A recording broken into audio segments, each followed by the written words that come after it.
Agora eu quero pedir que todos abram as suas Bíblias na Epístola do Apóstolo Paulo aos Romanos, capítulo 7, e eu farei a leitura de alguns versos a partir do versículo 7.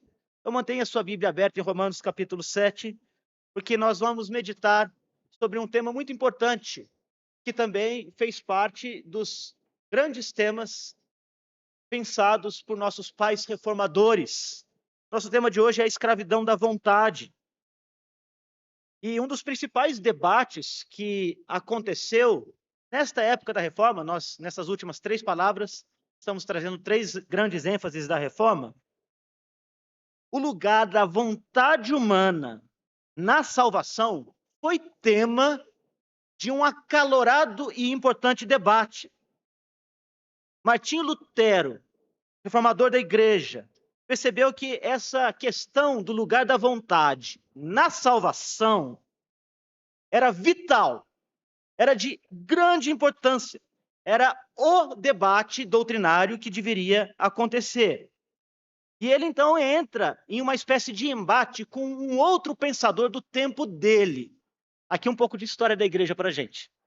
Um homem holandês chamado Erasmo, nascido na cidade de Roterdã. Ele era um pouco mais velho do que Lutero, mas à semelhança de Lutero, ele também foi um monge da ordem agostiniana e, como Lutero, se tornou um acadêmico, um professor brilhante de Bíblia. Por exemplo, Erasmo de Roterdã foi o responsável pela produção de uma tradução da Bíblia para o grego no ano de 1516. Inclusive, as nossas Bíblias hoje usam o trabalho que Erasmo realizou nessa compilação crítica do grego que ele realizou naquele ano. E por isso, num primeiro momento, Erasmo parecia ser um aliado da reforma. Mas, embora ele fosse crítico dos vícios da igreja de Roma, ele não abandonou a igreja de Roma, mas submeteu-se à sua autoridade e se tornou um grande humanista. E no ano de 1524, ele escreveu um livro, um tratado acadêmico chamado A Liberdade da Vontade. E a principal tese de Erasmo de Roterdã, neste livro, neste tratado, A Liberdade da Vontade, era que o livre-arbítrio é a capacidade que o ser humano tem de, por si mesmo, decidir se aceita ou não aceita as obras de Deus. Essa era a tese dele, de que o ser humano tem a capacidade por si mesmo de escolher se ele vai aceitar ou não as obras e a palavra de Deus. E Martinho Lutero, ele disse não, de jeito nenhum. Ele negou ferozmente essa ideia. E por isso, no ano seguinte, em 1525, ele escreveu um livro, um tratado para responder Erasmo. Nesse tratado, ele falou sobre a escravidão da vontade. O título, se for traduzido de forma literal, seria de servo-arbítrio, ou a escravidão da vontade. E no fim da vida de Lutero, que morre em 1546, ele vai dizer que de tudo que ele fez, de tudo que ele escreveu, este tratado sobre a escravidão da vontade foi o seu escrito mais importante. Foi o assunto mais importante que ele tratou sobre a igreja, porque ele entende que a própria noção de salvação passa pelo entendimento sobre o lugar da vontade na salvação do homem. E ele escreve, então, para Erasmo, no prefácio da sua obra, o seguinte: eu o parabenizo, Erasmo, porque você sozinho, ao contrário de outros, atacou a coisa certa. Isto é, você atacou o problema essencial. Você não me entedia com divagações sobre purgatório, indulgências e coisas assim. Tolices em vez de problemas. Você, e só você, percebeu o ponto onde tudo converge e tudo direciona. O único problema é que você, Erasmo, está errado. E ele então vai criticar a posição de Erasmo. E ele vai dizer que se o homem tem liberdade na sua vontade, isso equivale a dizer que o homem pode escolher entre o céu e o inferno. Isso significa que não há nenhum espaço para a atuação do Espírito Santo ou da graça divina. E isso coloca a vontade do homem, segundo Martinho Lutero, no mesmo pé que a vontade de Deus. E por isso ele vai afirmar que os homens, mesmo os religiosos, os judeus, ou os pagãos gentios, todos eles, com base na Escritura, fracassaram diante de Deus, absolutamente. E só pelo poder de Deus, conferido por meio do Evangelho, é que alguém pode se voltar para Deus. Essa é a tese de Martinho Lutero. A nossa vontade está corrompida, e é só pelo poder do Espírito Santo que a nossa vontade pode ser transformada, que a nossa natureza é transformada de modo que a gente possa se voltar para Deus. Ele vai dizer: a vontade humana está completamente pervertida, corrompida, e nenhum homem é capaz de, por si só, conhecer, amar e servir a Deus. O que ele quer dizer, então, quando ele fala que a gente não tem um livre-arbítrio? Porque a gente toma decisões o tempo todo, né? Não é como se alguém tomasse decisões por nós. Às vezes a gente até quer, especialmente quando a gente tem uma decisão difícil para tomar. Às vezes a gente quer que alguém decida aquilo por nós, mas a verdade é que a gente sabe que a gente precisa tomar decisões o tempo todo, e normalmente a gente faz uma avaliação quando a gente toma uma decisão. Normalmente a gente escolhe alguma coisa que a gente sabe que vai ser boa para a gente mesmo. Se a gente está doente, a gente decide ir no médico, a gente decide tomar um remédio, a gente considera as implicações das decisões que a gente toma, não é? Normalmente, as nossas decisões, elas são movidas pelo nosso desejo, pela nossa vontade. Nós fazemos muitas coisas conscientemente, fazemos outras também inconscientemente, mas fazemos. Tomamos decisões o tempo todo e temos liberdade para fazer isso. E por trás dessa liberdade, por trás dessas decisões, nós temos um desejo. É uma coisa dentro da gente que mobiliza a gente a tomar as decisões que a gente toma. Portanto, a gente tem a liberdade de seguir os desejos do coração da gente. A grande questão da liberdade e da vontade não tem a ver com a nossa capacidade ou incapacidade de tomar decisões e fazer escolhas. Se fosse assim, a gente seria tudo um bando de marionete, né, de robozinho. Não é isso. A grande questão do debate é a nossa natureza. Tem a ver com a nossa natureza. Não tem a ver tanto com o que nós queremos, mas com quem nós somos, como é a nossa natureza. Nós somos agentes, pessoas livres. Nós somos livres. E nós tomamos decisões livres. Mas nós tomamos decisões de acordo com a nossa natureza. Numa certa ocasião, eu tive a oportunidade de ir num safari, lá na África. Uma das coisas que a gente mais quer ver são os grandes animais, e se a gente tiver num dia bom, pode ser que a gente consiga ver um animal caçando. Emocionante. Às vezes a gente liga no National Geographic ou naqueles canais Animal Planet, e a gente vê aquelas cenas incríveis, de um gato gigante, um guepardo, um leopardo, um leão, caçando a sua presa. E a gente fica ali curioso com aquela cena toda, e às vezes a gente fica até um pouco sentindo um aperto quando a gente vê uma gazela sendo destroçada por um leão, e aquilo até pode dar um pouco de gastura, né? Algumas pessoas não gostam de ver, e falam assim, não quero ver isso, é feio. Mas o fato é que aquele animal, ele age de acordo com a natureza dele. E para aqueles que são mais tendentes ao veganismo ou ao vegetarianismo, eu sei que são capazes de preparar iguarias, pratos gostosos, base vegetal. Então você imagine uma salada deliciosa, com palmito, com tomate, com alface, com outras verduras, com abobrinha, tudo refogada, e você pode colocar, às vezes, um queijinho por cima, e fica aquela coisa cheirosa, e uma boa salada é uma coisa gostosa, que a gente sabe que faz bem para a gente. E aí você prepara uma salada gigante dessas, e você leva lá na África para um leão. Aí você põe um cordeirinho ali do lado. Você acha que ele vai pegar? 100% das vezes. 100% das vezes.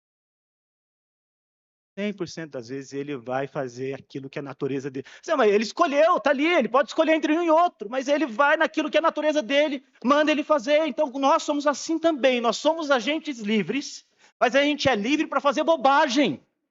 A gente é livre para pecar, porque é isso que a nossa natureza nos leva a realizar.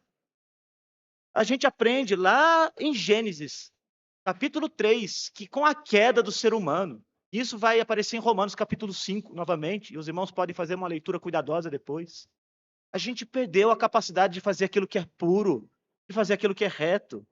A gente perdeu a inclinação para a santidade.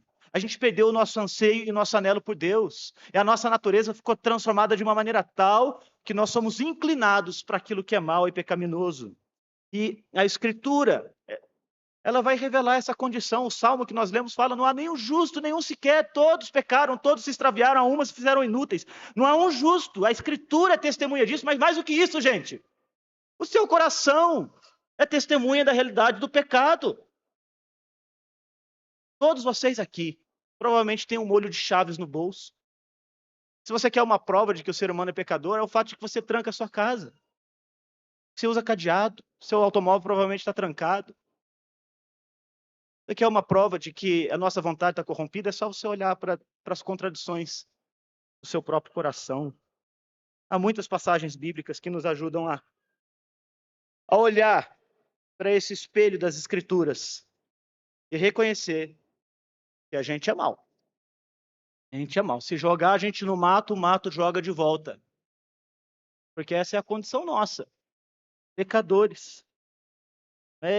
O pecado lá na queda, ele introduz uma realidade nova na nossa natureza. Um elemento de impiedade, de perversidade, uma rebeldia que é inata ao ser humano. Todos pecaram. Nós acabamos de decorar Efésios capítulo 2, verso 1. Nós estávamos mortos. Deixa eu usar aqui na terceira pessoa. Em nossos delitos e pecados.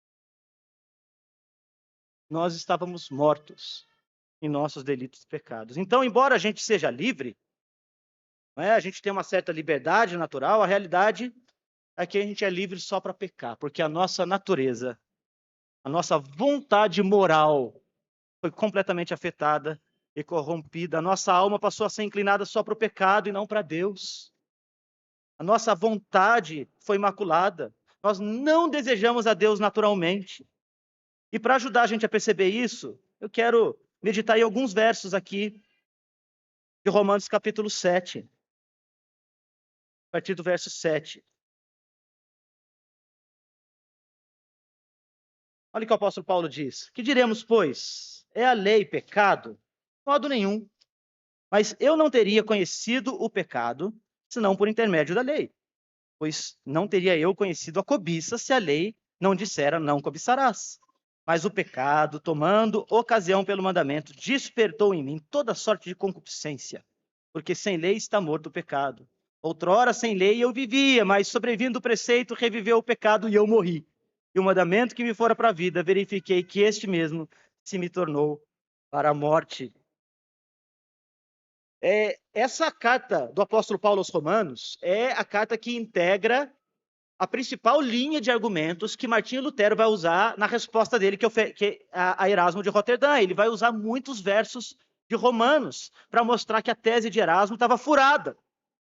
Em Romanos, o apóstolo Paulo ensina muitas coisas para nós. Ele começa ensinando que o homem é pecador, ele está destituído da glória de Deus, está alienado de Deus. No capítulo 1, a gente vê essa realidade sobre todos os homens pagãos, os gentios. Mas ele segue também mostrando que os religiosos, os judeus, não têm vantagem nenhuma, estão igualmente destituídos da glória de Deus e afastados de Deus, mesmo tendo recebido os oráculos e a revelação de Deus, se afastaram dele, não obedeceram ao Senhor e não ouviram o evangelho quando Cristo veio. Mas a gente aprende ainda em Romanos que o evangelho é o poder de Deus para a salvação daquele que crê. E a gente é consolado lendo Romanos, entendendo que aquele que crê é justificado diante de Deus, independente das suas obras. E que esse justificado, ele passa a viver uma nova vida, uma vida de santidade. E aí a gente chega aqui nessa seção do capítulo 7. E o apóstolo Paulo, ele fala aqui na primeira pessoa. E interessantemente, num tempo verbal presente.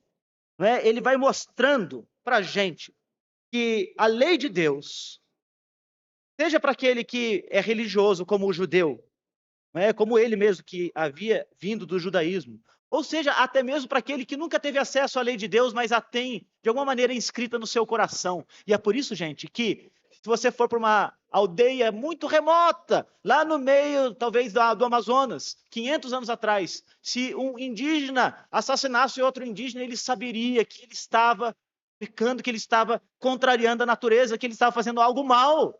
Se ele subtraísse o bem de um outro indígena e levasse para dentro da sua oca, ele saberia que ele estava fazendo alguma coisa que contrariava a lei do coração que Deus mesmo implanta na alma humana. E, portanto, a lei, ela revela essa condição nossa de pecadores. É isso que o apóstolo Paulo está dizendo aqui. A lei, ela revela, ela realça, ela destaca, ela retira o véu, ela mostra a feiura da gente, ela mostra o pecado da gente.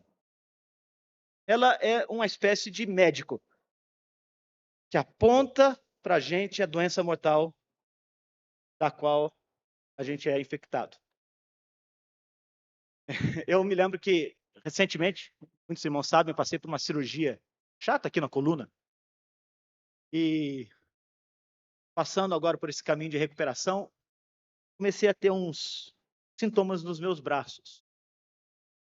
E esses sintomas, eles me incomodaram bastante. Eu não sabia se eles tinham relação com o problema de nervos aqui da coluna ou se era um novo problema. E eu precisei, então, buscar o auxílio de médicos para tentar entender o que estava acontecendo agora com os braços. E esse caminho de achar um diagnóstico foi um pouco angustiante. Falei com um neurologista, depois com outro, depois com uma outra médica, depois com um especialista de mão e punho, e assim por diante. E um trabalho duro, chato e lento de investigação. Foi feito com muitos exames, né, e alguma frustração, até que finalmente a gente teve uma luz, uma clareza sobre a condição, sobre o diagnóstico. E esse diagnóstico, então, ele ajuda a gente a saber exatamente quais as expectativas que a gente tem, não é, para o tratamento que a gente precisa fazer. E a lei faz isto. É isso que o apóstolo Paulo está dizendo. A lei, ela ajuda a gente a perceber a nossa real condição. Ele está dizendo que a lei diagnostica a nossa condição e o diagnóstico não é nada bom. Nós somos infectados por uma doença mortal que afeta a nossa natureza e corrompe a nossa vontade. E o apóstolo Paulo exemplifica isso. Ele vai falar, por exemplo, a lei vai falar de cobiça. Como a lei falou de cobiça, agora eu sei que as coisas que eu cobiço são pecado. Não é? Ele vai demonstrar claramente que essa nossa vontade, ela é cativa à própria cobiça. A vontade humana segue os seus instintos. A vontade humana, ela abre a caixa secreta de desejos e ela dá vazão a todo tipo de concupiscência. E ele vai falar então que a cobiça é um pecado que perpassa todos os demais pecados, é por isso que ela vai aparecer lá no último mandamento. Ela perpassa todos os demais pecados. A cobiça é uma coisa carnal. Ela é irmã siamesa da inveja. Quer dizer, o desejo de ter aquilo que o outro tem. Isso não significa apenas bens ou dinheiro, não. Existe, gente, e é possível. E talvez a gente se veja, de alguma maneira, parte disso no nosso coração, como uma luta que a gente tem. A cobiça até mesmo por espiritualidade. Ah, como eu queria ser como aquela pessoa. Queria ter os dons que ela tem. Não é? Eu queria ter as mesmas habilidades que ela tem. Esse foi o primeiro pecado, foi um pecado do desejo, foi um pecado da vontade. Foi o pecado de Adão, ele cobiçou ser como Deus. Eu quero ser como Deus. Eu não estou satisfeito com aquilo que eu sou. E a vontade dele então se corrompeu. É desejar aquilo que é do outro. E por isso que a cobiça é uma irmã siamesa da inveja. Bens, dinheiro, influência, tudo. De modo que a cobiça até mesmo se vê no consumismo excessivo. Pessoa que encontra a sua identidade na moda, na roupa, na sua aparência, até na estética do corpo. Não estou dizendo que a gente não deve pentear o cabelo, não deve colocar uma roupa bonita. Mas quando essas coisas elas ganham uma dimensão tão grande na vida da gente, né, que a gente passa a cobiçá-las, a desejá-las intensamente, elas se tornam um ídolo na nossa vida e revelam essa vontade corrompida nossa, do coração. E ele vai dizer que todos os homens cobiçam alguma coisa. Todos os homens cobiçam alguma coisa. E essa cobiça, então, ela abre espaço para outros pecados. Ele vai dizer toda sorte de concupiscência, como nós lemos aqui. não é? O pecado, tomando ocasião pelo mandamento, despertou em mim toda sorte de concupiscência, toda sorte de desejos. De novo, a palavra paixão aparece aqui. Paixão é pecado do coração, do desejo nosso, da vontade nossa. O desejo é pecaminoso na nossa natureza. Jesus ensina isso. Ele vai dizer que os nossos desejos pecaminosos, eles já manifestam o pecado. O desejo, por exemplo, que cobiça a mulher do outro, não é? Aquele que tem pensamentos impróprios, impuros com uma mulher, Jesus Cristo vai dizer, esse já pecou, já cometeu adultério com ela. Aquele que nutre sentimentos de ira, de facção, de raiva, de ressentimento contra alguém, já pecou no seu coração, vai dizer Jesus. Você percebe? São pecados que estão no campo do desejo. São pecados que estão lá dentro do coração, que nem sempre se manifestam de dentro para fora, mas já estão dentro do ser humano. E basicamente com isso o apóstolo Paulo está apresentando o argumento que a lei de Deus, que é santa, justa e boa, ela revela essa feiura do coração humano.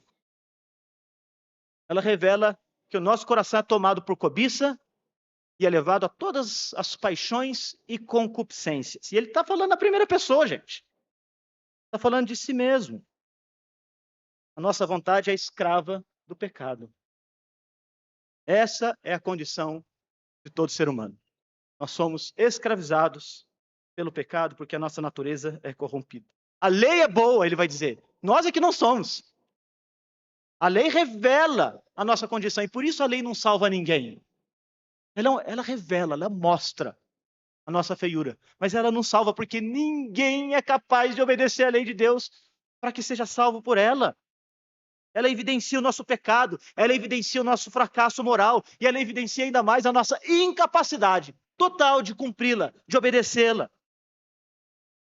Então, o ponto do apóstolo Paulo aqui é que a nossa vontade é cativa pela cobiça e pelas concupiscências. E por isso, todo ser humano é chamado para fazer morrer essa velha natureza. Morrer. Essa é a chamada de Jesus. Tomar a cruz é morrer. É morrer. Morrer para a nossa tentativa de agradar a Deus pela obediência da lei.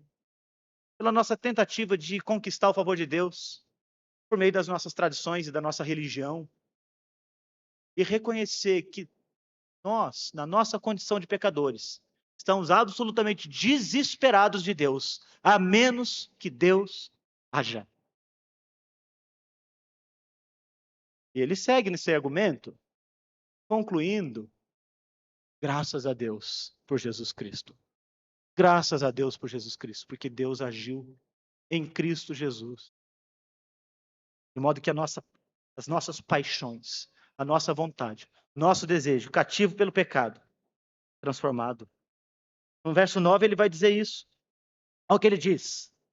No verso 9, que com a lei o seu pecado está vivo e ele está morto. Outrora, sem lei, eu vivia. Mas sobrevindo o preceito, quer dizer, a lei, reviveu o pecado e eu morri. Sabe o que ele está fazendo? Ele está ajudando a gente a visualizar o peso que o pecado representa na vida nossa. Quer dizer, imagina a sua vida pregressa, sem o conhecimento da lei de Cristo. Não é? Talvez você conseguia viver a sua vida fazendo o que você fazia, sem um peso esmagador de culpa, não é? E tentando viver uma vida boa, uma vida tranquila.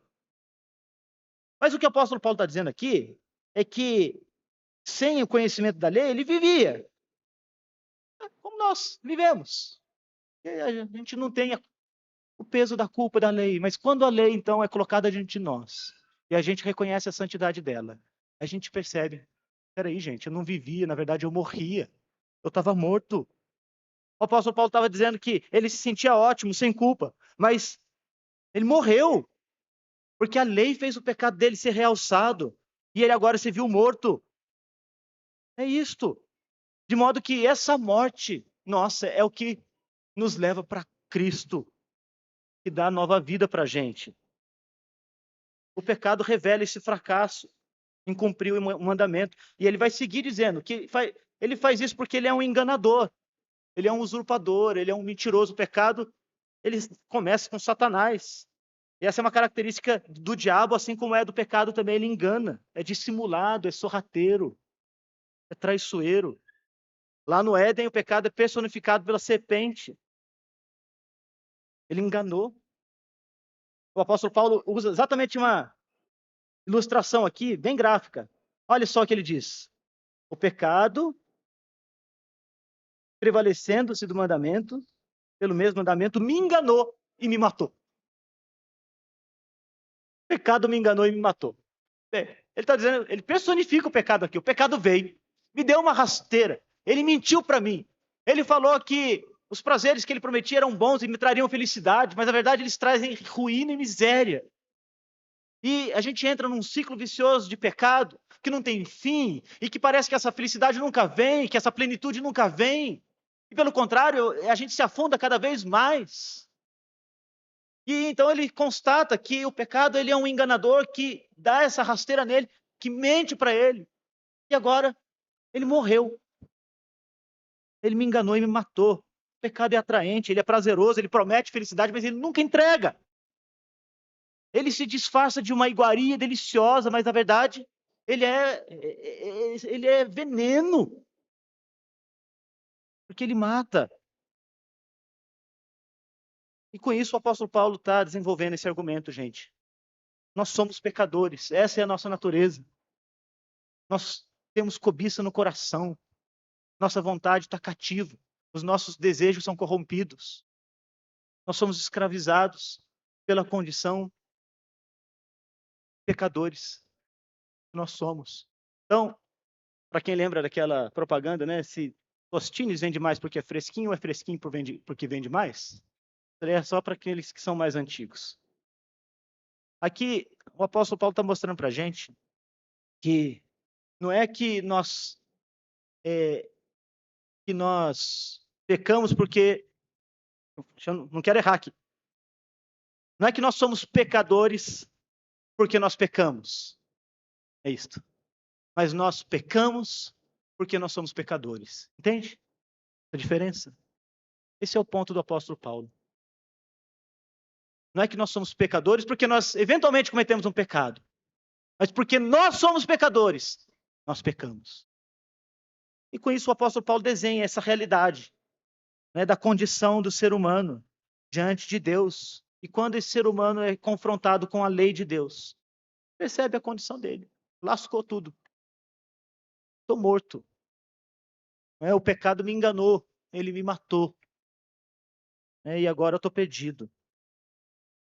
E ele segue, gente. A partir do verso 14, ele vai começar a fazer algumas declarações que são bem interessantes.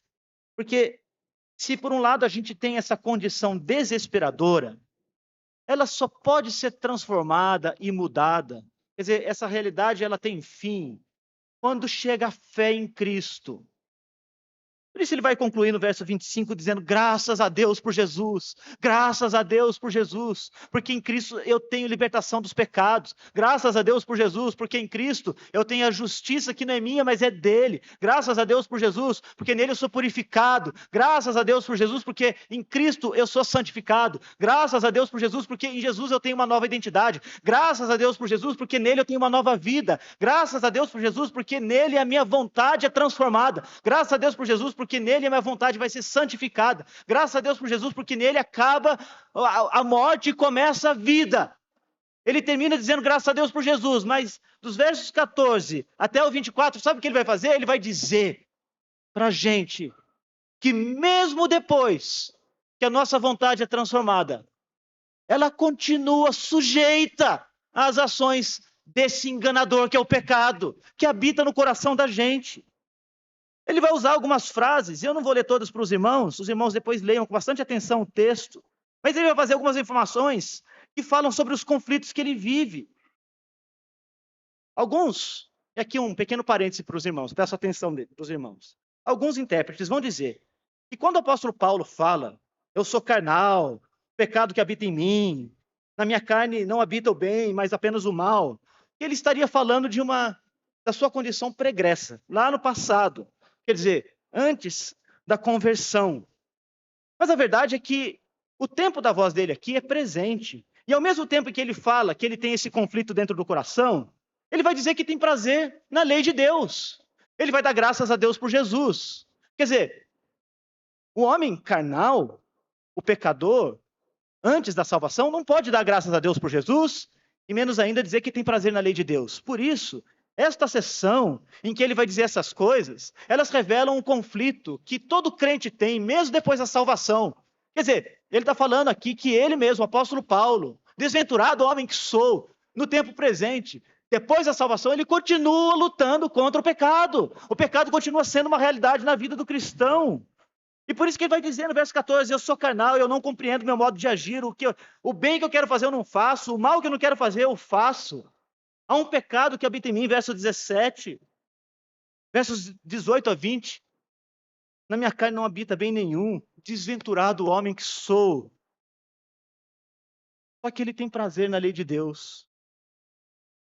E com isso, ele está falando para a gente que mesmo depois que a nossa vontade é libertada do cativeiro do pecado, o pecado continua ali por perto, como um cachorro bravo. Se a gente chegar perto, ele vai morder a gente. Ele continua uma realidade que a gente não pode escapar. E a grande evidência disso, meus irmãos, é que a gente não consegue ficar sem pecar, mesmo depois de salvos. Você consegue?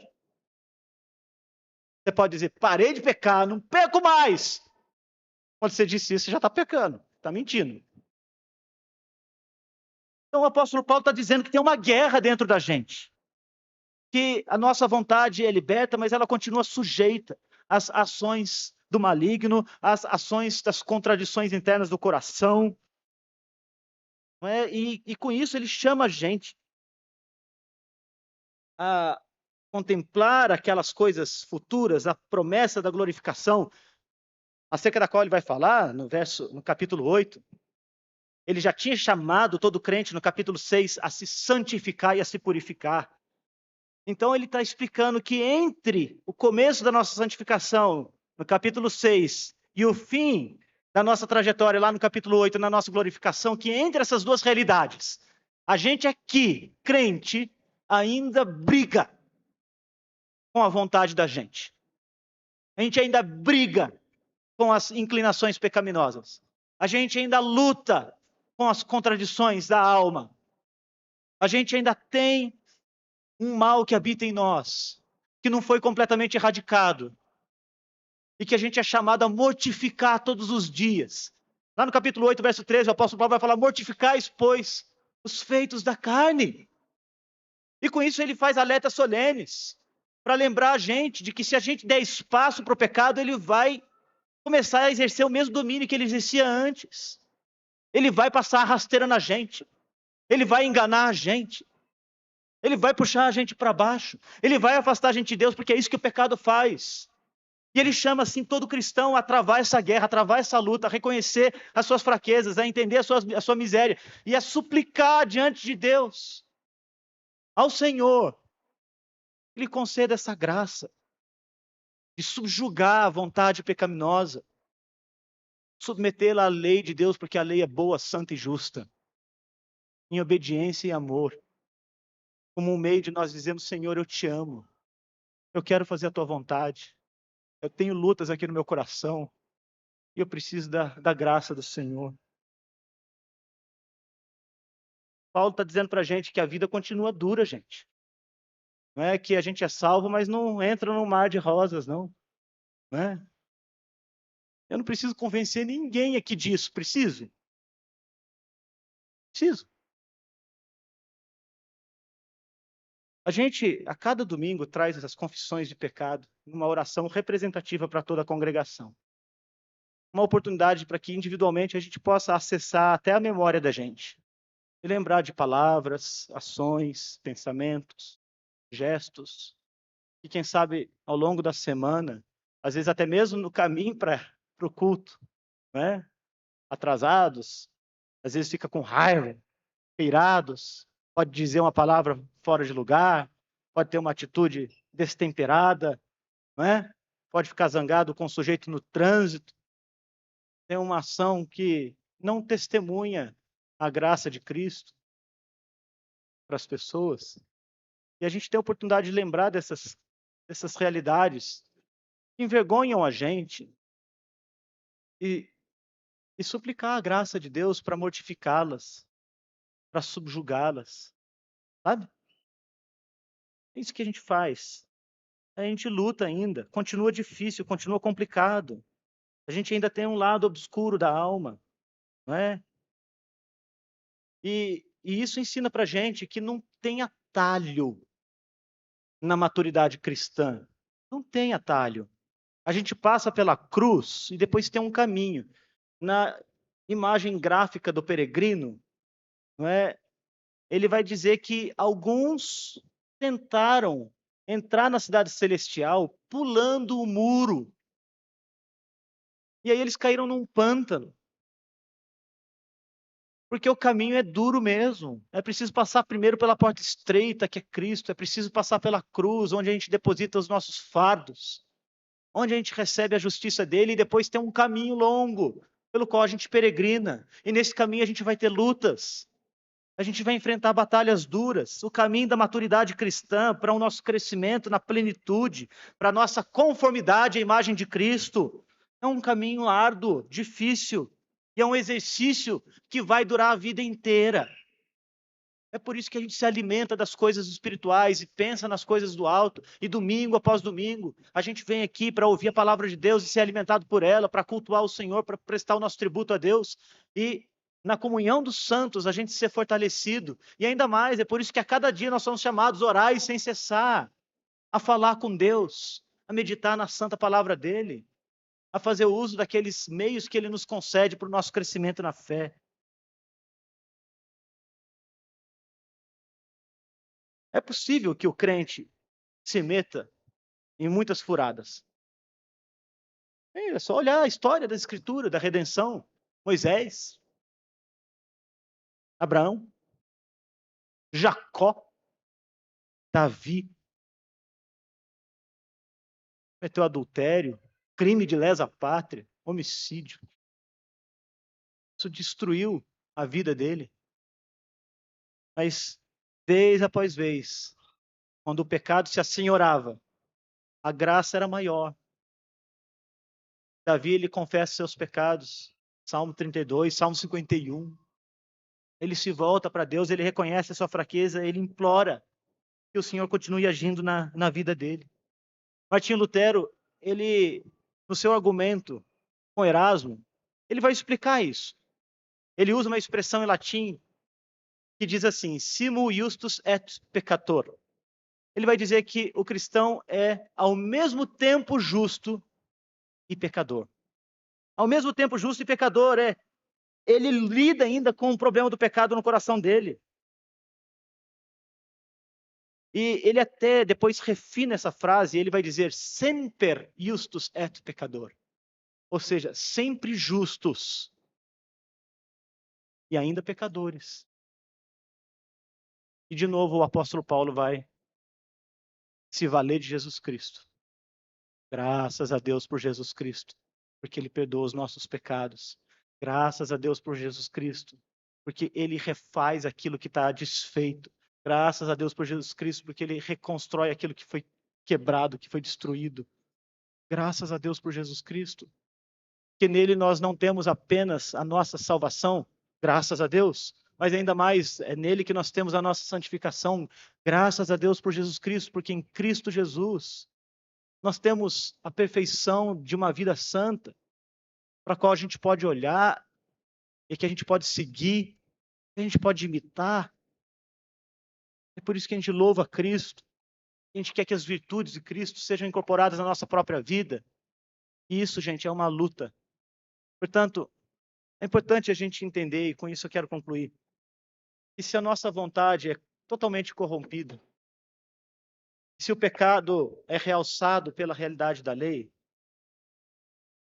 então em Cristo Jesus, que cumpriu toda a lei, nós temos a esperança, nós temos a certeza até da salvação desse pecado, da nossa condição de pecadores. Isso deve mobilizar-nos para evangelizar, para falar de Jesus para as pessoas. Não há ninguém que esteja além da salvação de Cristo, porque não há nenhum justo. Nós todos, seres humanos, estamos na mesma condição. Alguns manifestam mais perversidade, outros menos, mas a verdade é que a realidade humana é a realidade da queda, do pecado, da cobiça do coração, das muitas concupiscências, das muitas paixões, como diz o apóstolo Paulo.